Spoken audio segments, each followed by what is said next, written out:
तो हम लोगों ने इसके पहले रेसिप्रोकल टेंसर ये पढ़ा है।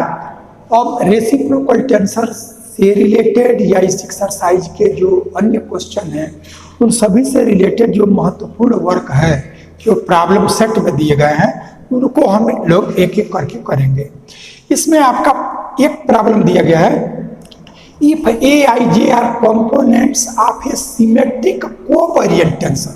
तो यह नीचे है यानी सब स्क्रिप्ट में तो एक कोवेरिएंट होगा ही, और दो इंडेक्स हैं तो सेकेंड ऑर्डर का है, यानी यह सेकेंड ऑर्डर का कोवेरिएंट टेंसर है और सिमेट्रिक है। ये दिया है सिमेट्रिक, यानी Aij इक्वल टू Aji, ये हमको मिल जाएगा। फिर आगे कहा जा रहा है कि Bi are components of covariant vector. अब यह कोवेरिएंट सब स्क्रिप्ट में है तो, और एक ही है तो हमारा फर्स्ट ऑर्डर का टेंसर वेक्टर है, तो यह Aij सिमेट्रिक टेंसर है और यह आपका कोवेरिएंट वेक्टर है, और ये दोनों ये रिलेशन सेटिस्फाई कर रहा है। एक क्वेश्चन में दिया गया है कि Aij Bk plus Aj Bi plus Aki Bj।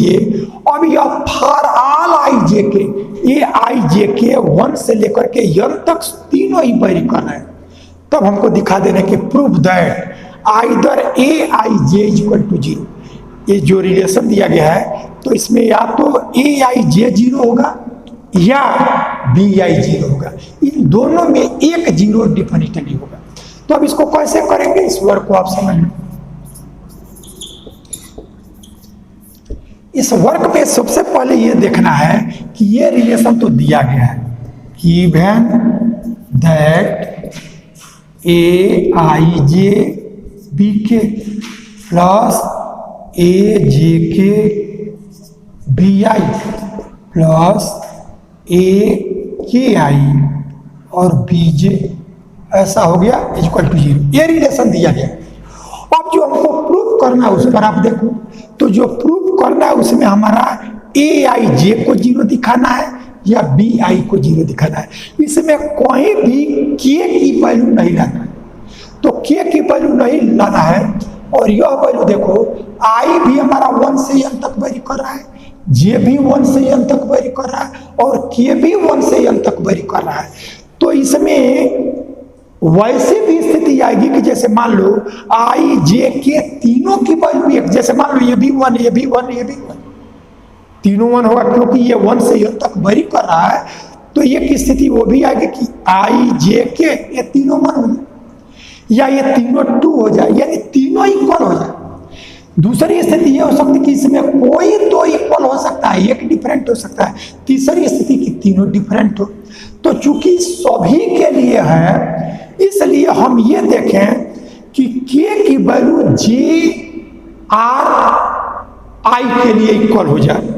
तो इसकी वैल्यू चूंकि हमको k रिजल्ट में नहीं लाना है, तो k को या तो J के इक्वल कर लो या I के इक्वल कर लो।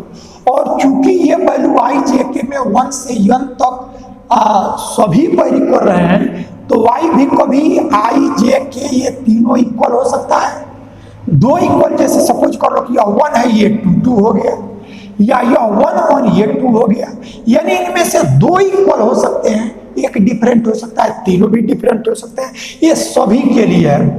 तब तो हम इसमें क्या करते हैं कि k की वैल्यू J R I इनमें से किसी के इक्वल कर लो। तो हमने सपोज कर लिया कि k इक्वल टू I। तो यदि यहां से कि the relation the above relation is true for all Ij के वेरी फ्रॉम 1 2 से लेकर के n तक, तो the above relation is true for all this for k is equal to I। we have, अब k को y लिख लो तो देखो तुमको क्या आता है। k को j भी लिख सकते हो, दोनों में जो लाना किसी एक को लिख सकते हो। तो यह a I जे और बी आई, के को हमको आई लिखना है। फिर यहां से प्लस ए जे और के को आई और यह बी आई, यानी जहां जहां के है आई लिख दो, प्लस ए आई आई और यह B J is equal to J. तो जहां हमारा के है, के को लाना नहीं है, तो इसलिए हमने जहां के है उसको आई और जे जो लाना उसमें से किसी एक के इक्वल कर दो, तो हमने इक्वल कर दिया। अब देखो ये वैल्यू बी आई यहाँ भी है और बी आई यहाँ भी है, यह ए आई जे है और यह ए जे आई है, और क्वेश्चन में दिया गया कि ए आई जे सिमेट्रिक, तो जब सिमेट्रिक है तो ए आई जे और यह ए जे आई दोनों ही इक्वल होगा, तब हम इसको लिख सकते हैं यह 2 आई जे बी के और plus A I B J is equal to 0, since A I J is symmetric. ये हो गया। अब हमने देखा कि यह ए आई जे बी आई और ए आई और बी जे ऐसा आया। अब इसको हमने क्या किया कि जो गिवन रिलेशन था इसको 1 सपोज किया और एक बार के को y कर दिया, तब जो आया उसको हमने इक्वेशन 2 ले लिया। अब आप देखो इसमें केवल ये भी दिखा था कि बी आई एक सिंगल इंडेक्स हो जाए, तो हम क्या करें कि अगले बार जे को भी आई कर दें, तो for J is equal to I equation 2 gives. अब इक्वेशन 2 क्या देगा, तो देखो अब जे को भी आई कर लो, तो यह ए I B I, A I B आई, यानी दोनों वैल्यू सेम, तो यह 2 आई बी आई और plus A I B I is equal to 0, ऐसा है।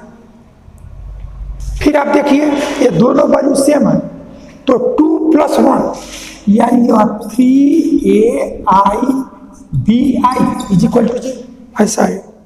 देखो इतना किया गया, लेकिन हुआ क्या, जो रिलेशन था उसमें हमको के नहीं लाना था, और के नहीं लाना था तो के की जगह पर हम आई और जे में से किसी एक को इक्वल कर ले, तो हमने आई को इक्वल कर लिया। तो जब आई को इक्वल किया तो हमको ये रिलेशन मिल गया। अब इसमें केवल एक वैल्यू आई चाहिए, तो जे को भी आई कर दिया, तब हमको यह मिला। अब देखो ये 3 है जिनका प्रोडक्ट 0 है, तो 3 0 हो नहीं सकता, इसलिए ए आई और बी आई इसका प्रोडक्ट 0 होगा।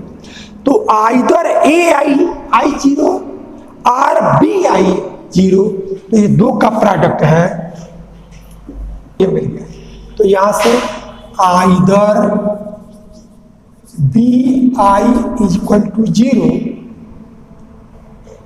और A I is equal to 0। अब देखो ये 2 का प्रोडक्ट 0 हुआ, तो या तो बी आई 0 हो जाए, नहीं तो ए आई 0 हो जाए। तब आपको जो रिजल्ट लाना है उसमें क्या दिखाना है, either A I J is equal to 0 और B I is equal to 0, इन दोनों में से एक 0 जरूर होगा। तब देखो ये दोनों का प्रोडक्ट 0 है, तो या तो यह बी आई 0 हो, नहीं तो ए आई 0। तो if B I is equal to 0 result is proof, क्योंकि इन दोनों में से एक को करना है। तो if B I is equal to 0 result is proved, तभी आपका रिजल्ट प्रूफ हो गया। क्यों? क्योंकि इन दोनों में एक को 0 होना है, लेकिन जो बी आई 0 हो ये दिया नहीं है, ये 0 ना हो ये भी 0 हो सकता है। तो उस केस में देखो if B I is not equal to 0, यदि B I is not equal to 0 तब आपका A I is equal to 0, लेकिन आपको A I is equal to 0 नहीं दिखाना है, आपको दिखाना है A I J is equal to 0। तो वो कैसे आएगा, if B I is not equal to 0 then A I is equal to 0। अब ए आई जीरो हो जाए तो हमको दिखाने में ए आई जे को जीरो दिखाना है। तब आप देखो इक्वेशन 2, ये इक्वेशन 2 आपका है। ये इसमें आपको क्या मिला है इस रिलेशन में कि आपने यह बी आई यह नॉट इक्वल टू 0 है और यह ए आई 0 है। तो जब ए आई 0 तो ये 0 हो गया, तब आपका यह पार्ट 0 और ये पार्ट 0 है तो यह B I not equal to 0 पर यह 0 हुआ। तो ये 0 नहीं है, यह 0 नहीं, तो ए आई जे 0 हो जाए। तो then a I is equal to 0 using a I is equal to 0 in equation 2। in equation 2 equation 2 में इसको रखो तो यह 2aij और bj bi ये आ गया और प्लस ए आई और बी जे, यही आपका इक्वेशन 2 है। अब जब ए आई को 0 कर दोगे तब आपको यह दे देगा,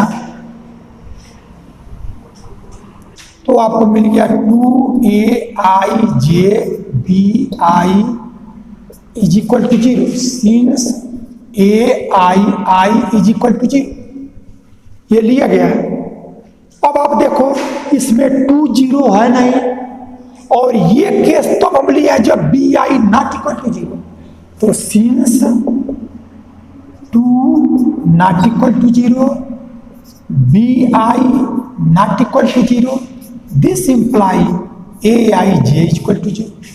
तो फाइनली हमको ये दिखाना था कि either I B I equal to 0 or A I J equal to 0।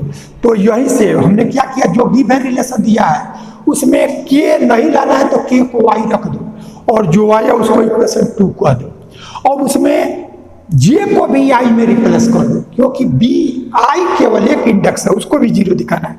तो जब ये कर दिया गया तो हमको यह रिजल्ट मिला। अब ये दो का प्रोडक्ट 0 है तो या तो ये 0 होगा नहीं तो ये 0। तो यदि यह 0 हो जाए तब तो हमको यही दिखाना है कि दोनों में से एक 0 हो जाए तो रिजल्ट यही तो। लेकिन यही 0 है, इससे ये नहीं मिल सकता, ये भी हो सकता है, ये भी हो सकता है। तो यदि ये 0 न हो तब फिर यह जरूर 0 हो जाए। तो उसको दिखाने के लिए हमने क्या किया, जो यह इक्वेशन 2 है उसमें ए आई को 0 कर दो, तब हमारा यह ए आई जे 0 दे देगा। और इस तरह से यही हमको इस क्वेश्चन में दिखाना था। रेसिप्रोकल टेंसर से रिलेटेड ये की problem, let G I J and G I J are components of reciprocal symmetric tensor. यानी यह आपका कोवेरिएंट में है और इसी का ये रेसिप्रोकल टेंसर जो कंटा वेरिएंट में वो है। कल रेसिप्रोकल टेंसर हम लोगों ने डिफाइन किया था और ये कहा जा रहा है कि जो यह जी आई जे है वो वैल्यू 0 है, डिफरेंट फ्रॉम आई एंड जे।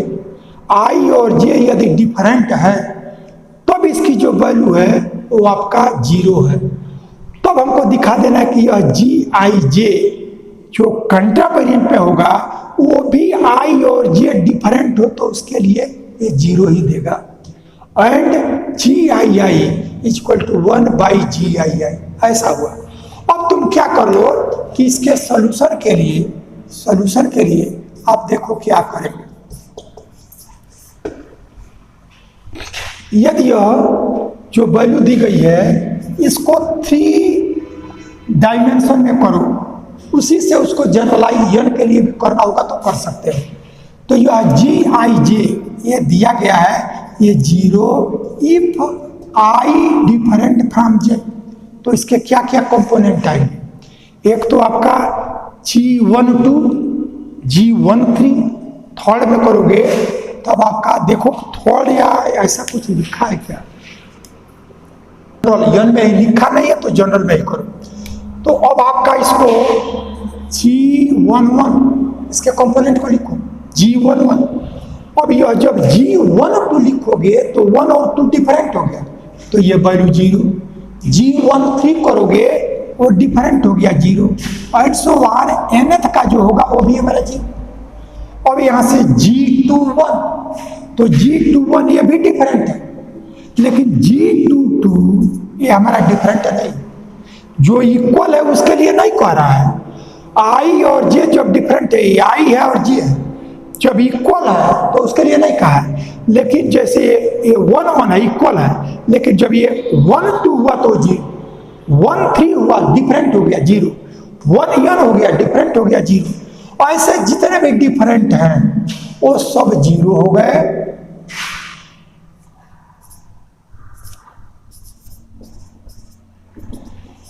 और लास्ट हम ऐसे ही कर लेंगे, लास्ट यह 0 0 0 और GNN ऐसा आ गया। इसके नोटेशन से जो दिया गया उसको हमने लिखा। अब क्या करो कि इस डिटर्मिनेंट का अब हमको लाना है, यह अभी जो लाना है उसमें जिसकी जो जरूरत हो, तो ये कहा जा रहा है कि यह कंट्रा वेरिएंट में GIJ जब I और J डिफरेंट हो तो ये 0 हो जाए। इसका मतलब G12 ये 0 होना चाहिए, G13 0 होना चाहिए, G11 ये 0 होना चाहिए। तो अब देखो GIJ डिफाइन कैसे है, GIJ जो रेसिप्रोकल टेंसर है GIJ का, तो वो डिफाइन होता है GIJ equal to cofactor of GIJ upon the value of determinant. तो अब हमको जब ये लेना होगा G12, इसका मतलब cofactor of G12 upon the value of determinant, ये हमारा G12 है। तो देखो क्या कर रहा है, डिटर्मिनेंट की वैल्यू को लो, डिटर्मिनेंट की वैल्यू, तो डिटर्मिनेंट की वैल्यू को जब हम लेंगे तो यदि पहले समझने के लिए यदि केवल ये थर्ड तक ही होता, केवल थर्ड तक, तो यह और इसका कोफैक्टर, तो यानी G11 और G22 G33 माइनस 0, यानी अब ये दोनों 0 है तो सब 0 आ जाएगा। इसका मतलब ये है कि थर्ड में होता तो इस G की वैल्यू G11 G22 G33 ऐसे आता। यानी यदि कोई भी डिटर्मिनेंट हो और केवल उसके डायगोनल के एलिमेंट नॉन 0 है और सब यदि 0 हो तो इस डिटर्मिनेंट की वैल्यू जो डायगोनल का प्रोडक्ट होता है वही होता है। तो हमारा यहाँ से G की जो वैल्यू आएगा वह G11 into G22 into G33 से लेकर के GNN ऐसा आएगा। जैसे देखो यदि यह 2 में रहता तब इसका प्रोडक्ट G11 G22 माइनस 0, तब डिटर्मिनेंट की वैल्यू G11 G22 हो गया। लेकिन जब ये थर्ड में रहेगा तो केवल इतना ही, तो यह इसका कोफैक्टर, तो इसका कोफैक्टर में G11 इंटू इसका कोफैक्टर G22 G33 माइनस 0, यानी G11 G22 G33। अब इस 0 के लिए करोगे तो कुछ भी आएगा वो हमारा 0। तो इस तरह से डिटर्मिनेंट की वैल्यू हमको ये आ गई।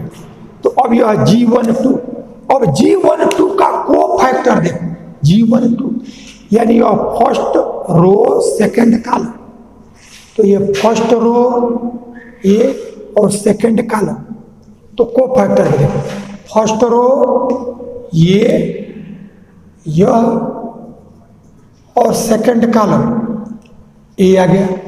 अब इसमें इसका कोफैक्टर, तो इस कोफैक्टर में देखो इसके सारे एलिमेंट 0 हैं, तो जब सारे एलिमेंट 0 हो गए तो डिटर्मिनेंट 0, तो इसका मतलब यहां से ये वैल्यू 0।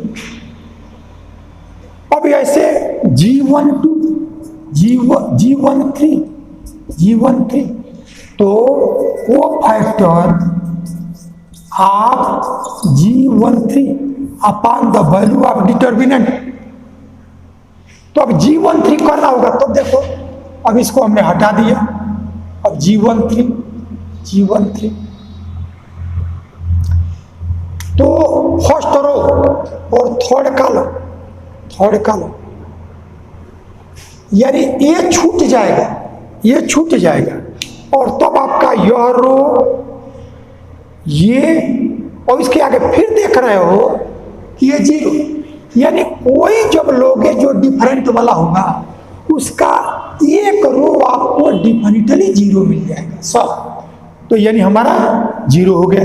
तो वैसे सबको दिखा सकते हो similarly G I J is equal to, ये हमारा zero for all I different from J, तो जो डिफरेंट है उसका ये जीरो आ गया। इस चीज को और यदि आपको क्लियर समझना हो तो केवल थर्ड तक एक एग्जांपल लेके तब तुम जनरलाइज करो।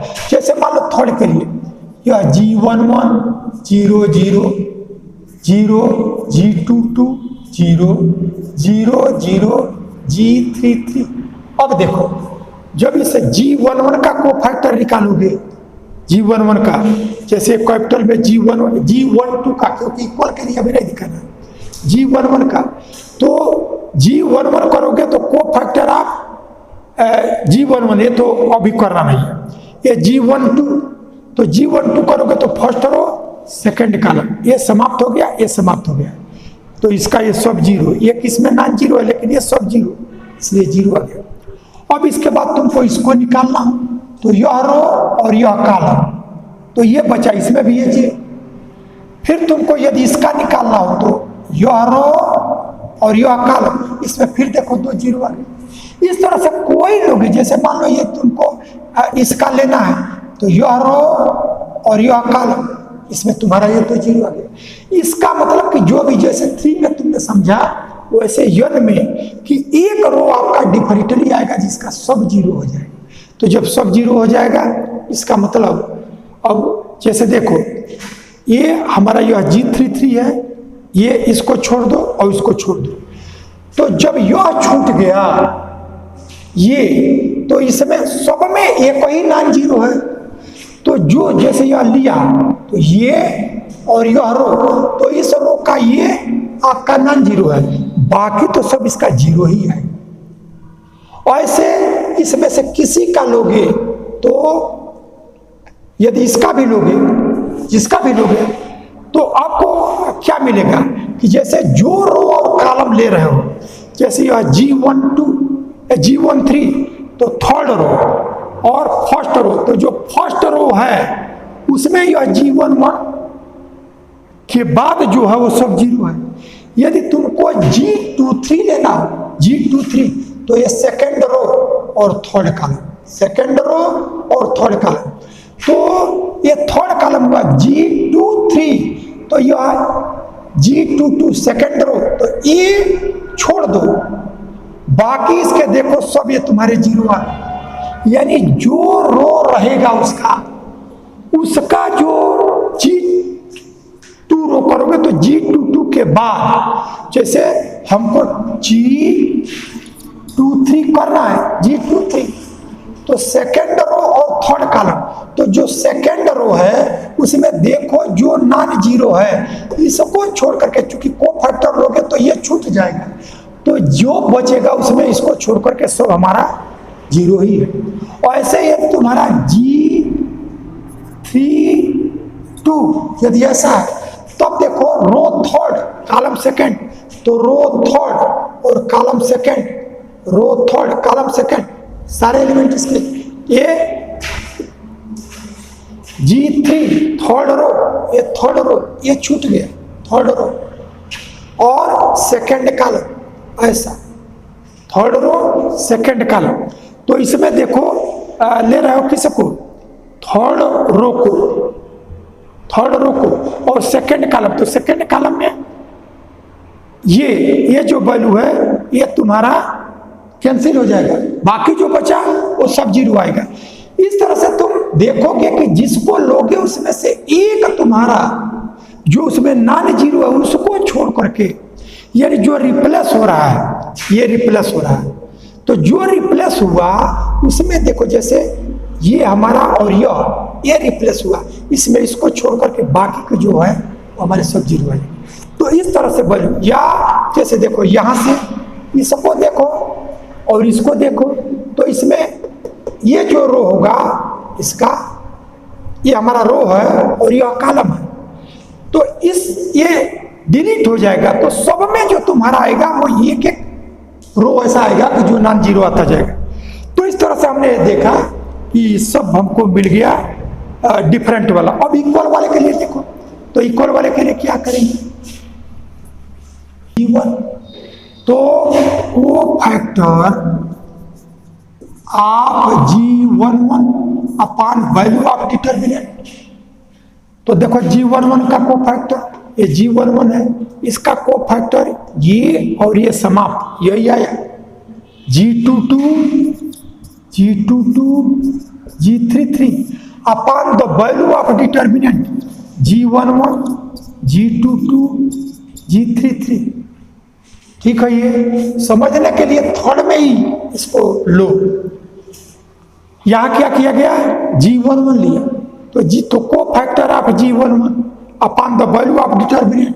कोई डिटर्मिनेंट रहे, केवल डायगोनल में हमारे नॉन जीरो है और सब यदि जीरो आ गए तो उसका जो डिटर्मिनेंट की वैल्यू करोगे तो इस डायगोनल का प्रोडक्ट, जैसे यह G11 इसका प्रोडक्ट माइनस इसका, और जीरो वाले को करोगे तो जीरो से प्रोडक्ट तो सब जीरो दे देगा, इसका जीरो है तो जीरो आ जाएगा, तो यानी केवल डायगोनल का प्रोडक्ट।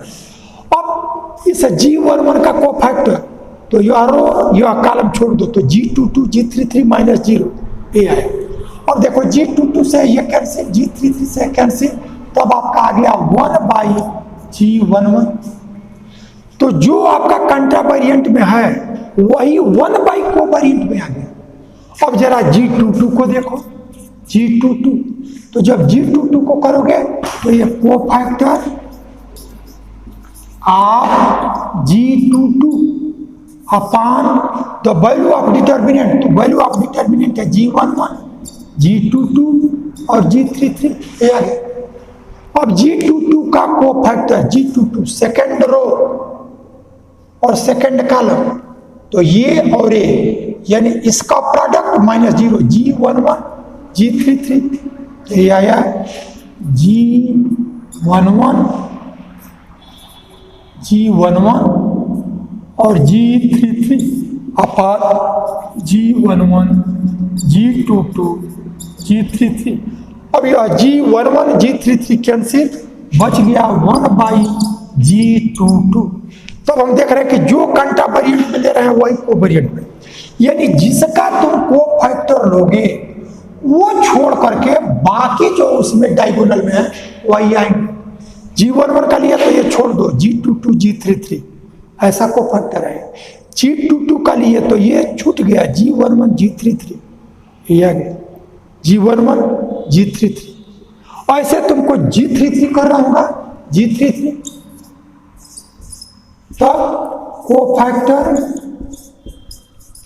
आप G33 upon value of determinant G11 G22 G33 ऐसा है। अब इसका को फैक्टर जब करोगे तो G33 नहीं आएगा, ये G11 G22, तो यह G33 ये वैल्यू G11 G22 और यह G11 G22 G33, यानी ये बच गया केवल आपका 1/G33। तो हमने देखा कि यह G11 तो 1/G11, G22 तो 1/G22, G33 तो 1/G33। इट मीन्स हम ये लिख सकते हैं कि यह GII, क्योंकि सब में इक्वल है, II इसलिए कि या तो 1 है नहीं तो 2 है नहीं तो 3 है, तो GII is equal to 1/GII। यदि यह 1 है तो यह 1/G11, 2 है तो 1/G22, 3 है तो 1/G33। इस तरह से जनरलाइज कर सकते हैं GII is equal to 1/GI। तो ये तो थर्ड के लिए आप लोगों ने समझा, लेकिन यही यदि आपको n के लिए करना होगा तो n के लिए जब करोगे G11 तो ये को फैक्टर आप G11 upon the value of determinant, तो n तक रहेगा तो यह G11 G22 G33 से लेकर के GNN यहाँ तक आएगा। और G11 का तो जिसका को फैक्टर लोगे वो छोड़ करके बाकी सबका प्रोडक्ट अभी देखा गया था वहां। तो ये हमारा आ गया यह G22 G33 से लेकर के GNN और अपान G11 G22 G33 और GNN। अब देखो जिसका को फैक्टर लोगे वो नहीं आएगा, बाकी सब आएंगे। और डिनोमिनेटर में 1 1 से यह तक सब आया है, यानी जिसका को फैक्टर लोगे तो इसको छोड़ करके जो सब आएगा वो नीचे वाले से वो सब कैंसिल हो जाएगा और जो ये है वही सिर्फ बच जाएगा। तो यानी ये वैल्यू 1/G11 ऐसा। फिर इसके बाद से यदि G22 लो, G22 तो यह को फैक्टर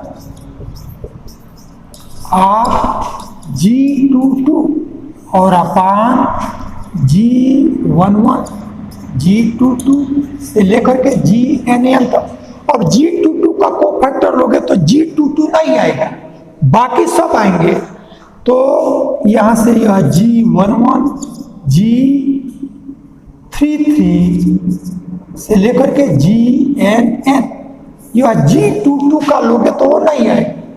और फिर नीचे G11 G22 से लेकर के GNN, तो जो को फैक्टर जिसका ले रहे हैं वो नहीं आ रहा है, बाकी सब आ रहे हैं और नीचे सब है। तो यानी जो नहीं इसमें आया वही नीचे बच जाए। तो यहां से ये 1/G22। तो देख रहे हो कि जो यहां ले रहे हो 1 वही, जो यहां ले रहे हो 1 और सब में इक्वल ही लिया जा रहा है। तो इसी तरह से हम लिख सकते हैं जनरल GII = 1/GII, इस तरह से वैल्यू। तो ये वर्क हम लोगों ने देखा। तो थर्ड के लिए एक बार तुम पहले चेक कर लो और उसी कॉन्सेप्ट को यन के लिए जानना।